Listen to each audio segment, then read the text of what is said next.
We never got. I forgot about this whole Michael Jackson two, three. There's three of them, but I already got to like one of them, and I don't know how long has that been. So we gonna do two today. Terrence Nicholson.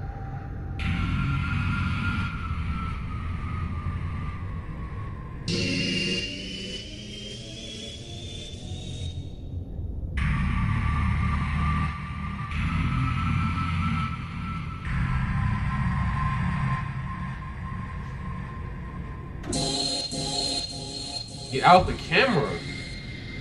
The next story was inspired by this infamous Michael Jackson animatronic that has surfaced the internet for quite some time now. The term El Ayuwaki was linked to the video, which was just another way of saying, Annie, are you okay?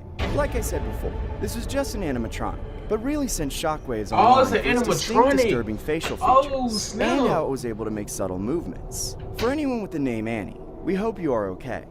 Years and years ago, my life looked a lot different. I had to move towns to start working at a new job. At first, I ran into trouble finding a place. I spent many nights scrolling through page after page of Craigslist ads, as that was just about the only way to sublease a room back in the day, and I didn't have the savings to afford my own place just yet.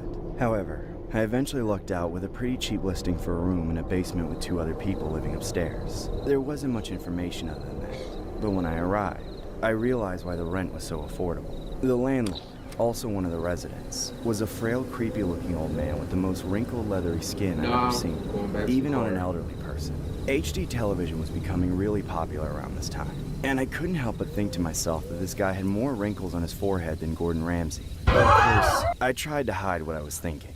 Hi, nice to meet you. I'm Gus. I'm Gus. Well, don't just stand there, get inside! Attitude and brought in my luggage. He showed me to the basement, where I was to be living. And my first impression of it honestly wasn't so bad. I'd never been the type of person to be creeped out by basements, and the space was relatively in good condition with lots of room, though it was a little dark and drafty. Still, nothing I couldn't handle for a few months to a year. This is a really nice space. Of course it is, wise guy. Do I look like some kind of broke geezer to you? No, sir. It was just a compliment. An awkward silence ensued, and I couldn't stop staring at the wrinkles on his forehead. He seemed to need a moment to catch his breath before going back up the stairs. I thought to myself at least his trouble with mobility meant he would rarely bother me in my own space. The silence was unbearable, so I tried to make normal small talk. Do you, live with your wife upstairs? That old hag died years ago. Oh, I'm sorry for Don't sweat it, kid. That wench was for the streets. Or better yet, the nursing home. Her wrinkly, saggy melons were expired goods anyway. My God! Thanks for the info, I guess. Did you two have any kids? I hate kids. Having kids is like having a dog, except you can't put them in a cage. Thank God for playing bees. Well, I hate to keep prying, but who's the other tenant living upstairs? The ad said there were 2, so I just want to get to know so I can know my roommates. I'll tell you a secret, if you'll keep it. Okay. I live with El Ayuwaki. L-I-U what? It's short for, Annie, are you okay? So let me ask y'all a question. Are you okay? Shut your lame ass up, nigga. Wait a minute. Are you saying you live with Michael Jackson? Shh, quiet down. I don't want the neighbors finding out, idiot. Okay, but if I'm living with Michael Jackson, I have to meet him. Can you show me to his room? Sure, if you insist. He led back up the stairs and down the hallway to his bedroom. I didn't believe him for a second. Michael Jackson's death wasn't even that long ago at this point, but I had to see what he was talking about. Half of me was amused, and the other half was concerned with how deep the senile old man's delusions went. When he opened the door to his bedroom and introduced me to this El Ayuwaki, as he put it, I understood that they went down quite a bit farther than what I had expected. This is Michael.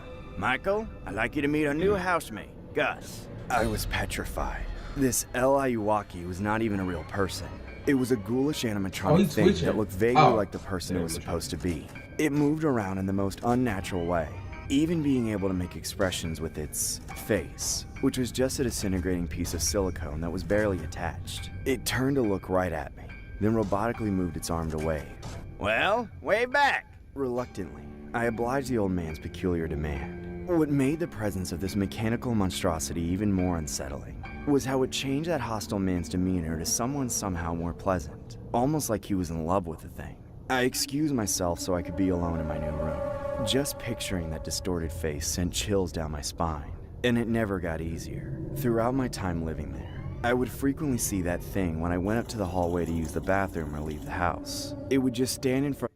And guess what? He's an animatronic, aka robot. So if I'm peeing,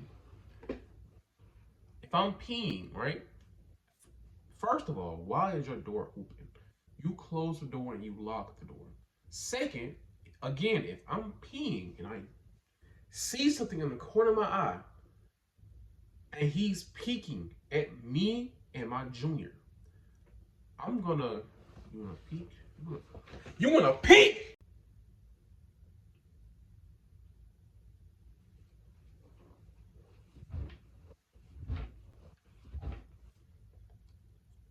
Of its bedroom door and follow me with its eyes, and sometimes it would walk around the kitchen aimlessly. Yet somehow, the landlord never seemed concerned with this strange behavior, as if he really believed it was alive. One night, things started to cross a line. I woke up around 3 a.m. to the creeping sound of an inhuman voice. Until that point, I had no idea that awful machine could speak. But now this demonic mock-up of Micheal Jackson was talking to itself as it stalked the hallway right upstairs. I watched my door from my bed and refused to admit that I was actually terrified. The doorknob rattled, then the door flew open, slamming against the wall. There he was, just standing in the doorway, staring at me in the darkness. He started laughing again while he tilted his head to the side farther than any human could. Don't you notice how I get quiet when there's no one else around me and you? Any human could. I threw my covers over my face and turned over. I figured if I ignored it, it would go away. Thankfully, I eventually heard it walk away and was able to sleep. The next morning, my door was still open. As I left for work, it was in its usual place at the end of the hall, watching me with its empty eyes. After not sleeping very well the previous night, I was running late for work, so I didn't have time to talk to the old man about what had happened. And of course, when I got home, he was already asleep. I hoped it was just a fluke. All this crazy L.I.U.Walkie stuff was driving me insane. The whole situation was a nightmare, and I had to find a way out. Unfortunately, I didn't find it in time. The next night started off the same way. At 3 in the morning, my door slammed open. I was standing there in the darkness at the end of the hallway. Then, I could hear that disturbing noise. He bolted towards my room and rushed to the foot of my bed. Leave me alone or I'm calling the cops! No! He climbed over and pinned me, screaming in my face. You think I don't see you mean-mugging me all the time? This is my house! That's when the animatronic began to repeatedly slam his head against my face. I couldn't break free from the weight of all the metal, so I saw my only option as the lamp next to me on my nightstand. I reached over and took hold of it, and smashed it across his face.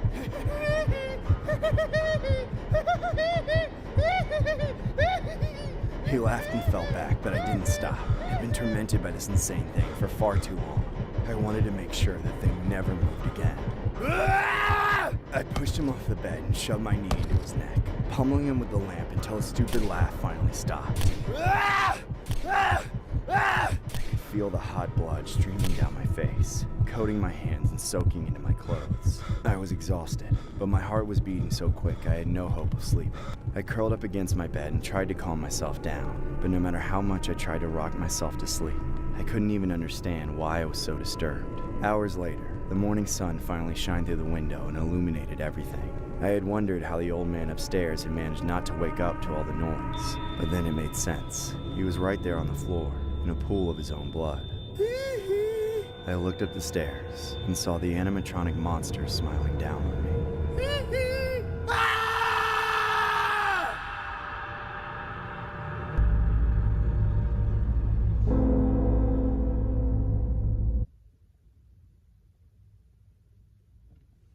That's why it was blood when he was hitting him with the lamp. I wasn't even thinking about the old man. Because bro, I ain't gonna lie, I was thinking about killing that robot. Like, bro, I would have something, but I wasn't even thinking about the old man. Cause like he said when he was hitting him constantly with the lamp, that he fell back. Yeah, Michael Jackson fell back, and I realized there was blood, but I wasn't paying attention to the details. It was blood, which is crazy. Dang, dang, bro. I low key want to watch 3. We gonna watch 3 after this. I'm not trying to make this video long. I'm trying to get this out. Love all y'all. Y'all stay blessed on this good day. It's sunny outside. It's hot, but I'm gonna be out there doing what, you ask? I don't know. Something. But hey, it is what it is. Without a sign, without grasping it, the real question to be asked: where have I